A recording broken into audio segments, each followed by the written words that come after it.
Um, yeah, the seminars are going to be recorded, so if you're online, but I guess nobody's online, so okay, they're going to be recorded. I'm Andrea, and with Caroline, we joined the head seminar organizing committee, which is composed of Amy, Federico, and Anna. First of all, I'd like to thank all of you for the ton of suggestions we got for speakers. And we got so many that we're gonna have 2 speakers for every day for the full semester. So now the pizza is a little bit late, but I guess my suggestion is do not come and grab pizza and run, because we have a lot of stuff planned. So I have not forgotten anything, so without further ado, the first speaker will be Debatri Chattopadhyay. I hope I pronounced it correctly. She obtained her PhD in Melbourne at the Swinburne Institute of Technology on modeling double compact objects. Currently, she is a postdoc at Cardiff University, where she studies massive binary evolution and body dynamics and star clusters, radio pulsars, and pulsar black hole binaries.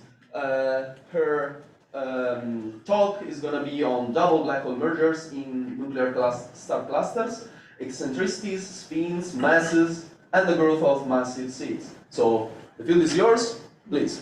Thank you. Can you hear me? Yes. Okay, cool. Thanks. I'll try to cover a lot of the parameter space. You can see there's eccentricity, spin, mass, but just kind of an overview. And okay, this is yeah. So I'll start with a very basic question at the beginning, which is we have been observing X-ray binaries for some time with black holes. And quite recently, there has been images of supermassive black holes. We knew they existed.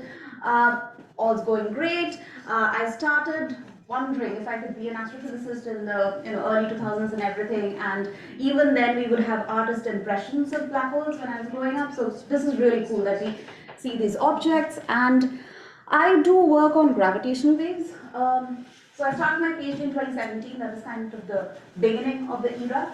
And we have seen a lot of mergers, around 100 at the moment. And in this whole parameter space of black holes, we have seen things in the stellar mass zone, so less than 100 solar mass.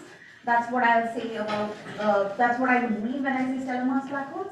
And we knew that supermassive black holes existed, which is like greater than 10 to the power 6. Somewhere in the middle, there's a huge gap of intermediate mass black holes, which kind of greater than 100, less than a 10 to the power 5 solar masses. But now, with observations of gravitational waves, we have actually seen things merging at greater than 100 solar mass, where we would not think if pair instability supernova exists for really massive stars to actually end up making black holes greater than 100 solar mass or something. So the question I'm asking myself is that if I start from a very small group of stellar mass black holes, 30, 40, 50, 60, and add them up together, keep on adding them very quickly, can I actually go to 10 to the power 6? Is it possible? So what I want to do is take a first generation of black holes at a higher redshift early in the universe, get them actually from stellar evolution, and then add another black hole, second generation, third generation, and go on. Sounds pretty simple. Not quite, because with every merger there will be a recoil rate, angular momentum conservation and everything, and we need to retain them. So we need conditions where we supply enough black holes to begin with, collective. We need to merge them. We need to merge them rapidly and supply the next merger pretty quickly. And that's ideal scenario in really massive globular clusters or nuclear clusters. The two are not quite the same, right? Because globular clusters are kind of rotating around a host galaxy, pretty old, massive and everything. Nuclear clusters, they're sitting at the center of the galaxy. We didn't know they existed for a very long time. There's gas involved, a little bit complicated. But there's some overlap, and we really don't know how nuclear clusters evolved. We are not also sure about globular clusters. So I want to assume very basic assumptions and argue that me ignoring big things doesn't make a difference. We'll see that it makes a difference, but theologians are good at arguing what they don't assume does make a difference. So, with the method, instead of direct n-body, which is usual to go for star cluster evolution, state-of-the-art code, there's stereo evolution added, n terms and everything, but it takes a very long time, computationally extremely expensive. There are Monte Carlo codes, but they're still quite expensive. It doesn't quite go to the really massive globular cluster or the nuclear cluster. And we want a statistically significant sample to actually do this calculation. So I end up doing semi-analytical methods, which are kind of scale with n-body models. And the details of the code can be found in the paper. I've added a bunch of things which I think makes the evolution much more realistic. There's binary single encounter, there's probabilistic pairing of black holes, there's no gas in the models at all, and also it's assuming in situ formation of nuclear clusters in the sense that we think nuclear clusters can form in two ways. One is where you have globular clusters and they kind of sink to the galaxy core. That's one way, and I'm not considering that here. In situ is where you have a collection of stars that kind of already sits there, and then it starts, mass segregation and everything, and that's in situ formation sitting there. So this is kind of the in situ formation zone, right? Okay, so the outline of the talk will be primarily three things, and that is because I come from gravitational waves astrophysics, and the three signatures that we can kind of understand from observations are the masses, the spins, and the eccentricity. Eccentricity with a question mark, I'll come back to that later. But the questions I'll be asking is how massive can we build the intermediate mass black hole, how it correlates to the cluster properties, are there other signatures in these three quantities hiding in the mergers that are happening in the nuclear clusters, and whether we can verify anything observationally in the next 10-20 years or so. Okay. So, let's just look at the masses. This is a plot with the merger time in giga years, and the masses, the primary and the secondary of the black holes that are merging. So, for every dot point, there will be a cross point. The dot point is the primary, the more massive one. The cross is its partner secondary. The fiducial model is in pink. The deep pink dots are the primaries, the crosses are the secondaries. And same with blue and green. And what you see very clearly is that there are three generations that's just there. You can rightly see it. There's some scatter in the pink and the blue points. For the green points, there is none. And that is because in the green model, I'm taking ordered pairing of black holes, where the most massive black hole is always merging with the second most massive. And the third body, so the binary single encounter, the third body of that is always the third most massive. For all the other models, it's actually a probabilistic pairing, which depends on the initial black hole mass function, which actually is guided by the metallicity of the cluster. So you can see some scatter, there's always a chance. In the pink dots, you can see that somewhat in a couple of hundred solar masses, there's some black holes which are fighting to take over, but maybe they're getting ejected from the cluster until there's about a 500 solar mass black hole builds up, and then it takes over. It's very hard to eject it out of the cluster. That's because at that point, the secondaries become rather small, and the kicks involved in those mergers are not good enough to actually throw them out of the cluster. So once we build a big enough seed, we are good. We can go on with building up masses. It's kind of an exponential growth, and it stalls somewhere around 10 to the power 4. And how quickly we can build this seed black hole and how massive we can build it is obviously dependent on the cluster mass and density. That's because for a denser cluster, the core collapse time scale, when the mass segregation we assume is happening, happens much more rapidly in a denser cluster. For that reason, in the left-hand plot over here, the darker colors are showing you clusters with higher densities at the same masses. So you can see the darkest maroon, it kind of grows pretty quickly. what you'll see is that for lower densities, there's some kind of uncertainty, and that is because this plot is showing only tracking the most massive black hole that is retained in the cluster. So for the orange and kind of pinkish color over here, there might have been a black hole that is formed before in this M7, D7 cluster, but it might have been ejected. So there's always a probabilistic chance happening. For the mass, it's kind of the other way around. The more massive cluster you get, it's good enough, there's enough mass to actually build the black hole, but the whole collapse time scale is longer. So the lower mass actually helps in quickly building the seed. The seed formation happens moreover rapidly, maximum a couple of gigayears, a few hundred million years. So we are pretty good. It stalls at 10 to the power 4 solar masses. But the question here is that I'm not taking any primordial binaries here. I'm starting with all single stars. There can be cases where we have primordial binaries of really massive O stars, and they just merge. They merge and make up a star so massive, say 500 solar mass, that promptly becomes a black hole, and that can become a seed of this kind of mergers and help to push the limit a little bit more. Okay. So another thing that's very important in determining what is the maximum mass of the black hole which is being formed in the clusters is the escape velocity. So this is a plot of the escape velocity versus the mass of the intermediate mass black hole formed within the cluster. And the dark colors, like the the solid lines are showing the 50th percentile of realizations of the same model. The shaded area shows the 90th percentile and 10th percentile because we have 100 realizations of each models, and we see that about less than 250 to 200 kilometers per second, this uncertainty region is very thin, and same is the case for greater than say 400, 450-ish. In between, there is a big uncertainty. Something is happening where the mass of the intermediate mass black hole can shift by orders of magnitude. And the reason is because of a couple of things. The question I want to ask is, what is ejecting the seed black hole, right? So there can be natal gates, right? When the stellar mass black hole is being formed, there can be double black hole merger recoils. There can also be binary single interactions, but they're not that important in this case. So the first thing is natal gates. This is a CDF of different natal gates for different metallicities, and if I draw a line at 0.5 over here, we'll see that about 90% of all stellar evolution black holes are kind of getting retained if the velocity is greater than 400 kilometers per second.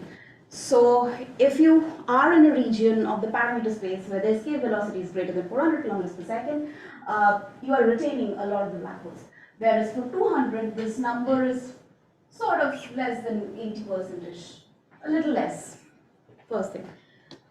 Second thing, the recoil gates. So the recoil gates depend on the initial spins of the black holes as well as the mass ratio and the spin orientations. So what I do here is I take different mass ratios of black holes, different spin combinations, you can see by the colors, and average out all different spin orientations. The solid lines show you the 50th percentile, the dotted lines mark the 90th and the 10th percentile. And if you look at this so the black line, which is an average of all spin orientations and all spin values, or even the red line, which is 0.5 spins, you see it kind of stalls around 400 kilometers per second. So again, greater than that, you have very high chance of retaining the black holes.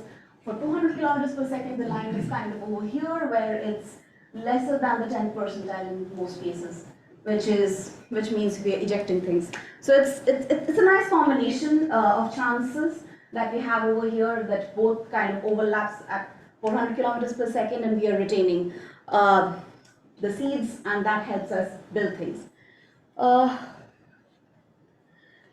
Coming back to observations, I took this catalog and then I evolved the nuclear clusters marked over there for 13 gigayears. There's a little bit of problem, of course. We don't know how nuclear clusters actually evolve. We don't know their initial conditions. So I have two models where I took the cluster initial mass and the density exactly as observed now, which is probably incorrect. Or the second one, I took the cluster initial radius as 1 parsec, very dense, and I'm assuming that there's no mass loss. There will be some mass loss, of course. And what I find is that in the second case scenario, there's at least 20 models where there can be an intermediate mass black hole greater than 10 to the power C free solar masses. On this plot, I'm showing the cluster mass and the cluster initial density in circular points, and every circular point is connected to a star, which is the final evolution of that particular cluster. This is a generic grid, and the color of each point of the circles is the 90th percentile of the final intermediate mass black hole, and the star's color shows the final intermediate mass black hole's 50th percentile mass. And it also goes about 10 to the power 4-ish, most lies around 10 to the power, I would say 2 to 2.5. So quite a variation. 47 TAC is a very interesting globular cluster, pretty massive, not a nuclear cluster though, and there has been multiple claims of it hosting a intermediate mass black hole, although it has been refuted many times. There has been talks about it has a lot of pulsars. I'm detecting a very central massive object by pulsars, again refuted. But I took 47 TAC model and varied some of the initial conditions, what we can guess. And what I find is that, so the circular dotted lines show you the 90th, 50th, and 10th percentile of thousands of realization of each of these models. It's not very hard to get a few hundred solar masses. The stars show you the highest possible intermediate mass black hole that I'm getting for 1,000 realizations of each model, and it's very rare that we can get up to 1,000. So a few low, a few hundred, it's not that hard. That's kind of it. With Gaia data, there are arguments that there might be a couple of thousand solar masses. Yeah. Moving on, this is the observation of different globular clusters, dwarf galaxies, nuclear clusters, and the intermediate mass black hole it might host. You see the uncertainty range is quite high. It's not robust. There's no actual proper certain detection of an intermediate mass black hole, but our range, what our models are giving, are kind of in a good enough zone. So the spins of these intermediate mass black holes are seen to be independent of the initial spin distribution of the black holes. And in this green model, I take a spin distribution of initial black holes according to the LIGO-Virgo data, catalog data, and in the fiducial model, all black holes start with 0 spin. And you can see by the end of it, it's not remembered. There has been so many mergers and the mass ratio has gone down so much that it's kind of low. So if I relate the spin of the intermediate mass black hole to its host cluster mass, we see an anti-correlation. The more mergers you get, the more the spin gets lower. There's a similar, arguably similar trend in supermassive black holes, but it's so uncertain not to comment anything on that. Maybe there's more study required. The spin of the supermassive black hole theoretically can be prograde or retrograde, but we mostly observe prograde things. So we might argue that if they're forming, if the nuclear cluster is building things hierarchically and there's only prograde spin, that means it's remembering its initial spin versus mass distribution, only the spin is getting scaled up, but there should be more studies on this. The last thing that I wanted to talk about is eccentricity, which is very exciting in clusters, especially for gravitational wave astronomers, and we have been hunting for eccentricity for a very long time. It's not that easy to find it because there are two different scenarios. One is the isolated case in a galactic field where you have two stars binary evolving together and the spins get aligned over time and then merge, and the eccentricity is nearly 0, spins are aligned, that's it. But in the dynamical scenario, which I've been talking about in star clusters, there can be multiple chain systems, quasi-lateral oscillations and everything, spins get misaligned, and there can be eccentric mergers. Binary single encounters, gravitational wave captures, these are one of the key processes to produce high eccentricity. Although not all such interactions will produce a high eccentricity at the LBK band. That is the problem, because although its initial formation eccentricity is very high, by the time it's merging and we are observing, it may lose all its information. And why is that? I'll show you 3 waveforms. One is aligned spin circularized merger, the other one is aligned spin but eccentric merger, and this is with spin precession. but circularized merger. They look very different, right? Cool. But I show you a waveform here. Can you actually tell me which of this it comes from? You can't because it's cut short. So we need an extended waveform to actually determine what is the eccentricity. But there is another way. I'm going to quickly show you that. Before that, the eccentricity distribution that I'm getting from my models is pretty generic. It's independent of the cluster properties. But a high fraction, about 6 to 20% of all mergers in our data set in nuclear clusters are actually eccentric in the LBK band, which is great.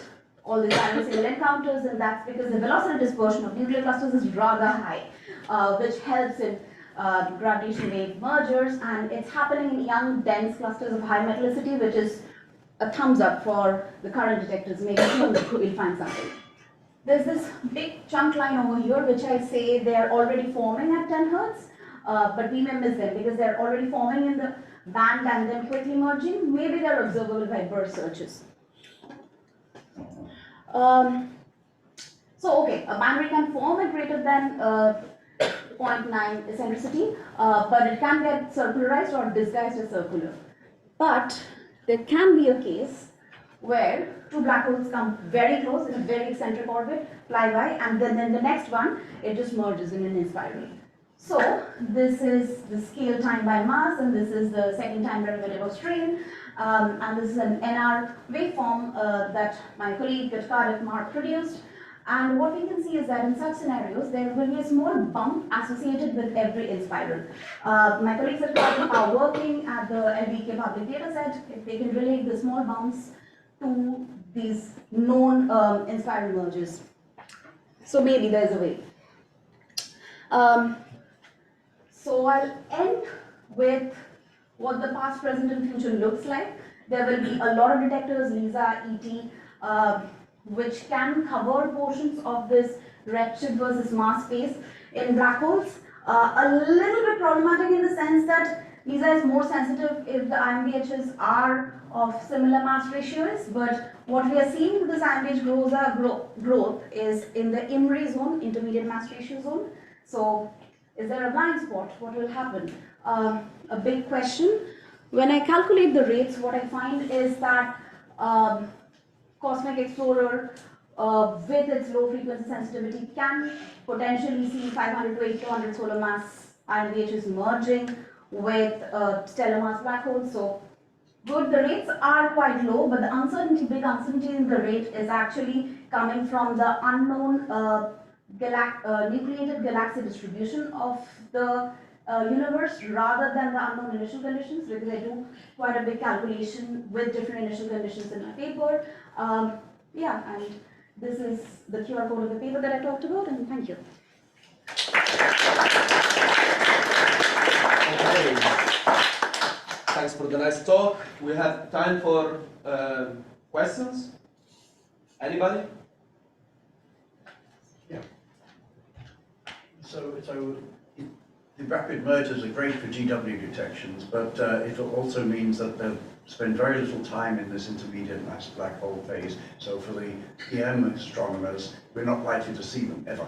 Unless they're doing gas accretion, which I'm not calculating. And I hope they're doing gas accretion because we can't really reach the 10 to the power 5, 10 to the power 6 solar mass zone without the gas accretion. So yeah, I was wondering there, it's a few hundred million years to get to 10 to the 4, and then you have the galaxy merger process kicking in. exactly, yes. So that's the gas can.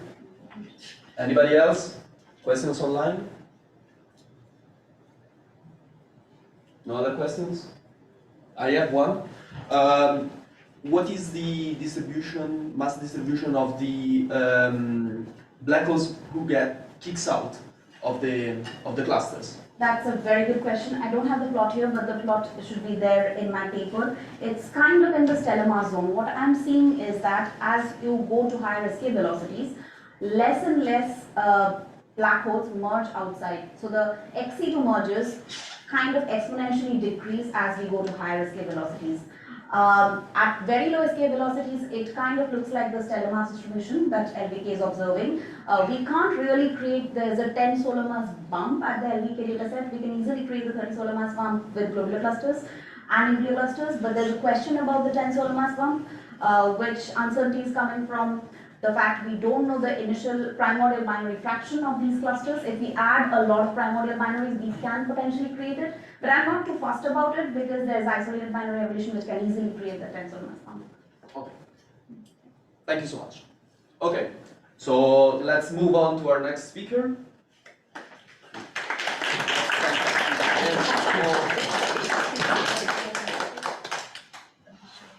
I'm moving fast, hoping that the pizza doesn't come in.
Can you hear me?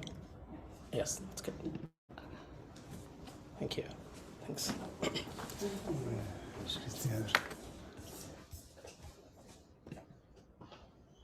Yeah, it's good. Okay. Yeah, thank you for the introduction. Yeah, good afternoon. My name is Athiray. Just a month ago, I joined as an assistant professor at the University of Alabama in Huntsville. And today, I'll be talking about MaGIXS, which stands for Marshall Grazing Incidence X-ray Imaging Spectrometer. This is yet another remarkable achievement which comes out of the collaboration between NASA Marshall Space Flight Center and SAO. So this is the logo for that, and this is the awesome team. We have science as well as instrumentation collaboration with SAO as well as Marshall Space Flight Center. So this talk I'll break it into 4 parts. So to start with the science motivation, why MaGIXS? So that's what the first topic is going to be. And second, I'll be talking about how we take that science question into an instrument design and how we calibrated the instrument, which you'll be hearing about that. And in the third part, I'll be talking about the first flight which we launched successfully in 2021. And at the last, I'll be showing some of the interesting results, and also which includes some discovery of some of the new lines we observed from MaGIXS. So to start with the science motivation, one of the outstanding questions in solar physics is like how plasma gets heated up in active region cores. If you bundle up all the theories which are available to explain the heating, so you can break that into 2 parts, where plasma gets heated up frequently, which is given by the high frequency scenario, and plasma gets the time difference between 2 heating pulses is longer than the cooling time scale of plasma, which is given by the low frequency.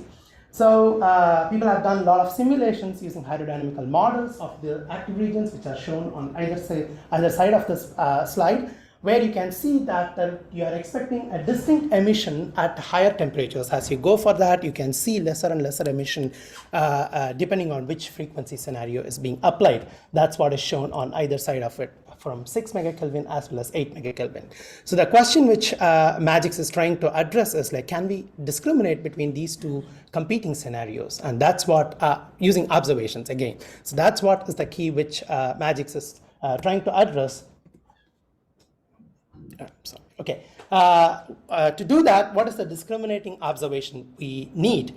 As I mentioned, that you are going to see something distinct at high temperatures. That means you need to look at the high temperature. What is shown here is called the emission measure distribution. I would like to spend some time in explaining this plot. What is shown here on the x-axis is the temperature in log space, and y-axis is the amount of plasma, which is called the emission measure, integrated along the line of sight, plotted along as a function of temperature.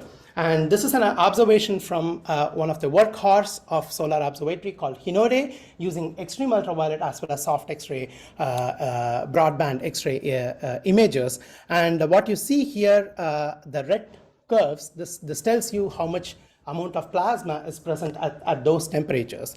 And the inverted lines which you see here, they are basically called the loci curves, which tells you how much allowed plasma emission is there at those, if the plasma were to be isothermal, and which are provided by those filters provided by the instruments. And the interesting fact which I wanted to navigate you here is this blind spot. It's been established in this 2012 paper, so where that existing instrumentation, space instrumentation for solar physics, is insensitive to look at the heating events. And I also wanted to point that the amount of plasma which you see at these temperatures are 3 to 5 orders of magnitude lesser than the peak temperature emission. And that means you need to have an instrument with high temperature sensitivity, and B, it should be sensitive to low emission measure plasma. So that's the key to do that. So then we turn towards atomic physics, like what kind of instruments or which band do we want to look into that. This is the plot which conveys that, where in x-axis you see the temperature in log T, and y-axis is the emissivity, and all different colors tells you different atomic line emissions, which are coming at different temperature. They are diagnostics for. And what you can see here is the takeaway from this, that all these emission lines are in soft X-rays from 6 to 25 angstrom, which are all sensitive to high temperatures. And you can see they are coming from different ions like iron, oxygen, magnesium. They all have different characteristics to determine the abundances as well as the temperature. That is the diagnostic which solar physics people have been looking for. So now we further took the study into a 2019 paper, where we showed that by taking some of the line ratios of some of these hot and warm emission lines, one can directly glean the frequency of heating. That's what is shown in this plot on the right, where in x-axis you find the time scale of heating, which is equal to the frequency, and in the y-axis we showed an example of ion 18 to 17, and the error bars are basically used with one of our instruments prescription. And in this paper, what we showed or what we conveyed is like high temperature emission is the smoking and observation, and by taking line intensities distinct emission from these high temperature diagnostic lines, one can determine the frequency of heating in active regions. And that's the takeaway from this. Now, transforming into what MaGIXS, how MaGIXS is going to do. So MaGIXS used 3 unique measurements to determine the frequencies, or to discriminate the frequency, I would say. First is the emission measure slope. As I mentioned, that the hotward slope at high temperature, there are no instruments available. And I also showed that if you measure all these temperature diagnostic lines, you can measure the frequency by taking a ratio of high to warm temperatures, and that would glean you the frequency. Second is, historically people have studied that during heating events, you expect to see a change in the abundances, the high FIP elements, the first ionization potential element to the low FIP. So that is again, would tell you whether it is coronal abundance or whether it is a photospheric abundances. And that's the second metric we are using. And the third is, again, coming from other heating event study, like where you expect to see some change in the electron speed, whether it is Maxwellian or non-Maxwellian, if you have any acceleration associated with that. Those are all the 3 unique measurements which MaGIXS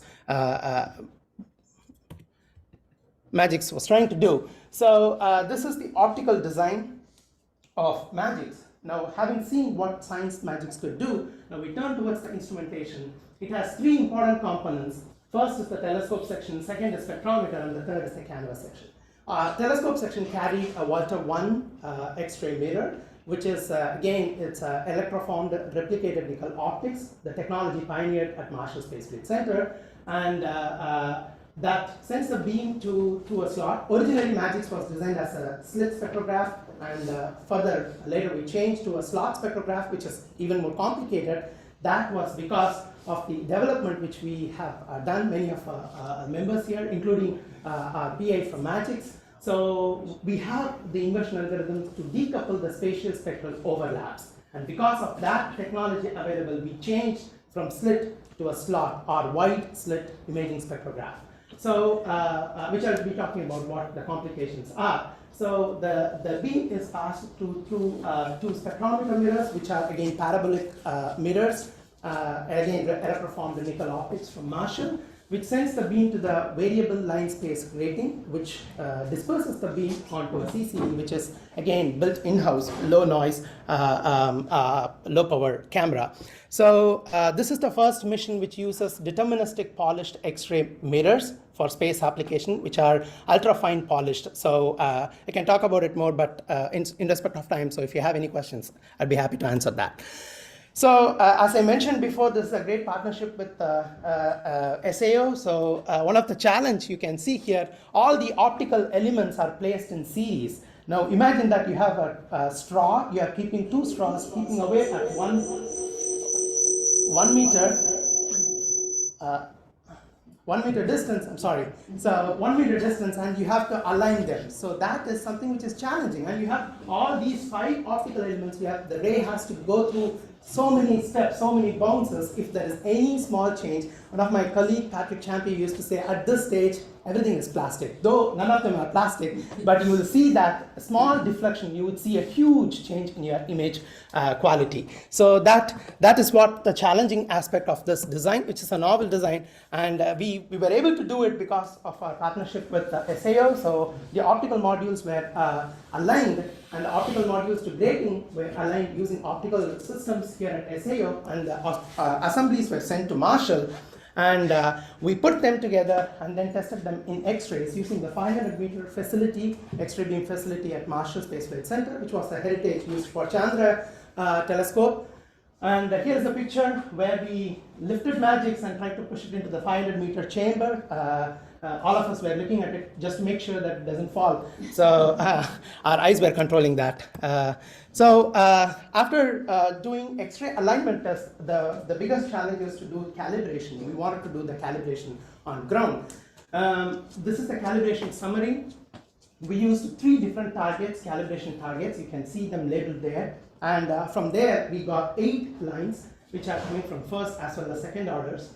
And what you see here, every dot, these are all processed. So because the source is sitting 500 meters away, we were able to do photon counting with all these data sets. And every dot here is an X-ray photon. So we measured the energy of the photon and tagged it there and the position of that. And that's what you are seeing here as a function of field angle and as a function of wavelength. You can see that we did the calibration. And I am very proud to say that this is one of the best calibrated, I would say, sounding rocket mission in X-rays. The calibration for optics, or the whole instrument is twofold. One is the wavelength calibration, how the pixels are mapped to wavelength as a function of field angle and as a function of wavelength. And second is the effective area, how much throughput you are getting as a function of wavelength. Both we mapped it here at Marshall Space Flight Center. And after we finished our calibration, so we brought the instrument to NSSTC building where we did the final round of alignment checks before we put that into a container. The happy face team, including PI of MaGIXS sitting here. So we put that into a container and shipped it to White Sands. So White Sands Missile Range, from where MaGIXS was launched. No sounding rocket talk can go without a video. There is no, I'm sorry. So I don't know why audio is not working here.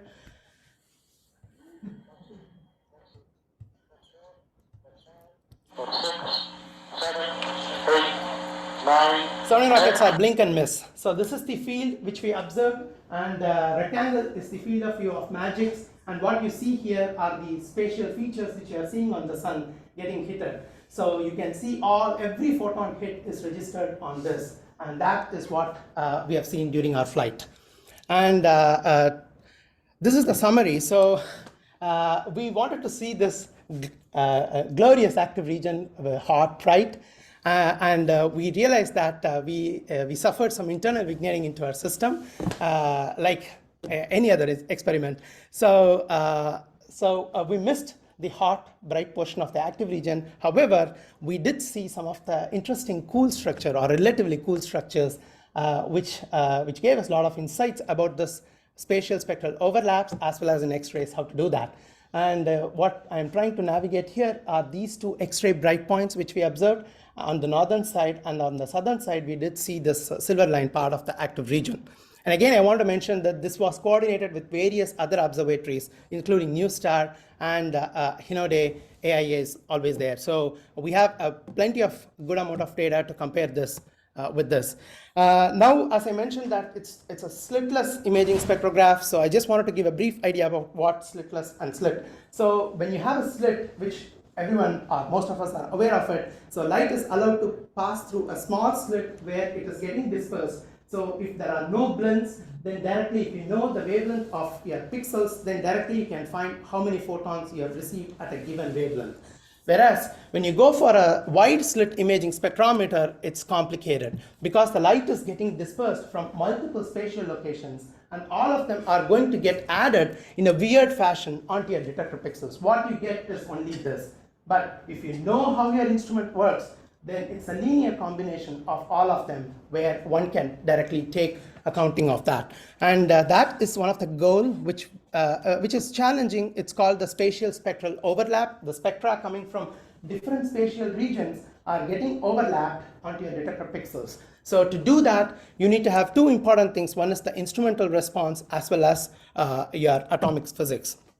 So this is the summed flight data. What you see here in x-axis is the dispersion direction, and y-axis is the extent of the slot we observed. You can see the limb of the sun here, and what you see are these two northern X-ray bright points getting repeated again and again. And on the bottom side, you have the southern silver line portion of the active region, and all the marked lines are different emission lines. Basically, you see multiple copies of the same structure getting repeated at different locations on the detector, which is exciting. So you can see all the lines marked, which are diagnostic of temperature, abundances. You can directly see that. And one of the interesting things, without doing analysis, if you want to see, because we are seeing these emission lines, that means we are detecting plasma from 1 to 5 megakelvin from those locations. That's what is you can read from this image. So coming to the unfolding techniques, as I mentioned, so here is an example how you do that. The observed intensity is a function of emission measure times the response matrix, which is what this equation is. Now, the response matrix encompass both instrumental parameters and atomic physics. For instance, I want to walk you through this plot. In the center, this is the light coming from the center of your field, which is the optical axis. And this is the spectrum you are expecting if the plasma were to be at log T 6.6, assuming some physical parameters of the plasma. And if the light is coming instead of center, if it is coming off axis, how the spectra is going to look on your detector, you can see the same spectra, same lines are appearing at different pixels, and for both eastward side and the westward side. Whereas what your detector is going to see, it's a sum of all of these. So to invert that, you need to have both instrument as well as the atomic physics. This is the schematic of the process where you feed the atomic physics and input to a scikit, which is a Python script available called ElasticNet. I'm not going into the gory details of it. If you are interested, please feel free to reach out to me.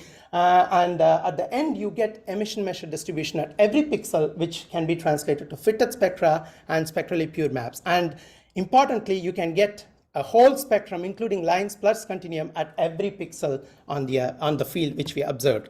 Here is an example of the inversion. This is the cropped portion of the northern spot, and the wavelengths are broken, and that's what the spectrum shown. The spectra which is shown here is the sum of those rows which are given in the horizontal lines.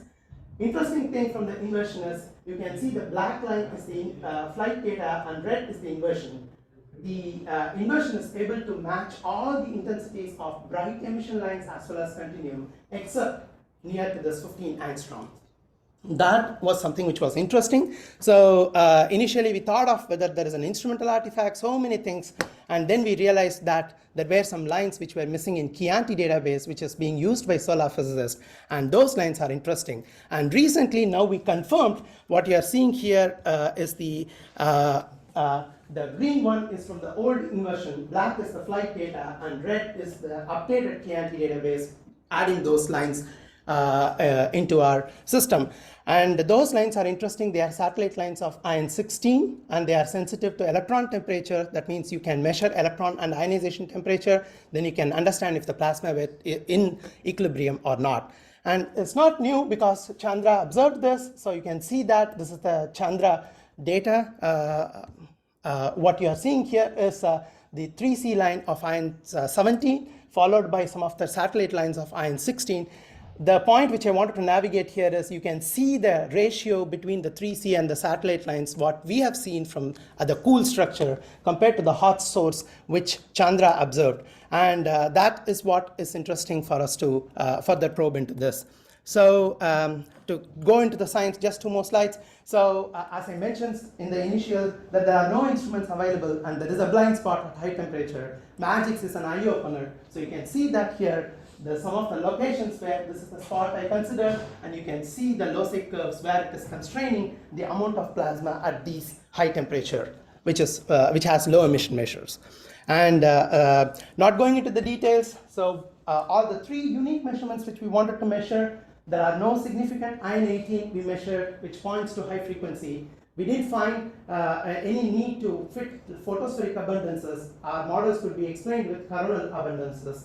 So that again points to high frequency. And last, we didn't find any significant evidence of non-thermal or non-Maxwellian plasma. Again, we didn't expect this because it's a cool bright point. It's not a bright active region, and that also points to high frequency.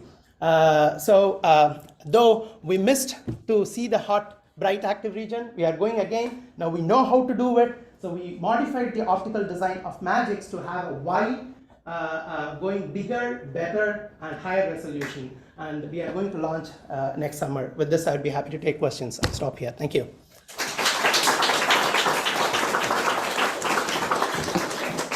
Thanks.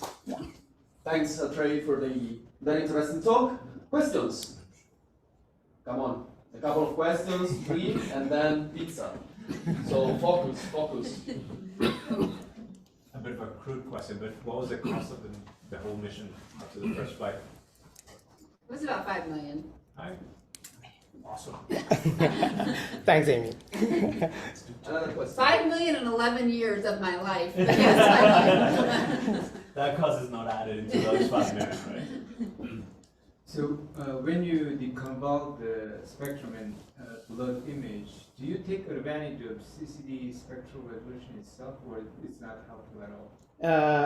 We do consider that. When we did the calibration, we did do photon counting with it, where we tried to incorporate all the effects coming from the CCD. And then because we have the grading, so we know that which energy photon where it is going to fall. So we know to some extent to take care of that. Does that answer your question? Sure. Okay. To put it straightforward, that we did consider that when we were doing the calibration. For the flight data, definitely we bake that as a part of our instrument response. So that is included. Yeah. Yeah. So those of us who don't look at the sun, Wait for the mic, otherwise online they're not going to hear you. Okay, when we look at not at the sun, but at other things, we need nested mirrors. Does the alignment problem become horrible impossible, let's say, if you have many nested mirrors? It is challenging, I would say, if you have for top design. For the top design, it is challenging. Okay, I would put it in this way. We wanted to have a mirror of 5 arcsecond spatial arc, the BSF. Whereas the mirror which we got was around 15 arcseconds. Again, this has a heritage. It started 10 years ago, and right now with what the technology available, we would be able to get 5 arcsecond or 5 to 10 arcsecond mirrors, which would be able to get through a slit. Yes, it should be possible. So I'm not saying it's not possible. It depends on the quality of the telescope which is sending the beam to that. So we did see X-rays when we put the beam in slit, which is a few microns, 2.8 arcsecond or 5.6 arcsecond, 2 times that. That was the slit which we used. We did see X-rays, but it wasn't enough, and that's the reason we moved from slit to a slot. Can Can you talk about the role of the context imager in the second design? Oh, yeah, MaGIXS 1 also had a context imager. It's basically to help us to know where we pointed. We had a slit jaw camera which was looking at the sun. Unfortunately, it didn't work because of some stray light contamination. We didn't get good quality of data from slit jaw. So in MaGIXS 2, we are going to have a context imager. It's modified right now, so it's not the same design. But we are using other portion of the mirror. As you can see that the optical design is using only one portion of the whole shell. So we are trying to use other portion of that. The role is basically to give us a context like which location on the sun are we pointing. Though we get some role information as well as the pointing from NASDAQ, but we want to have adequate knowledge on where we pointed. So that's the reason we are using context imager. Yeah. Any other questions? Upstairs? Online? No other questions? Then let's thank our speaker Thank you again. so much. And finally,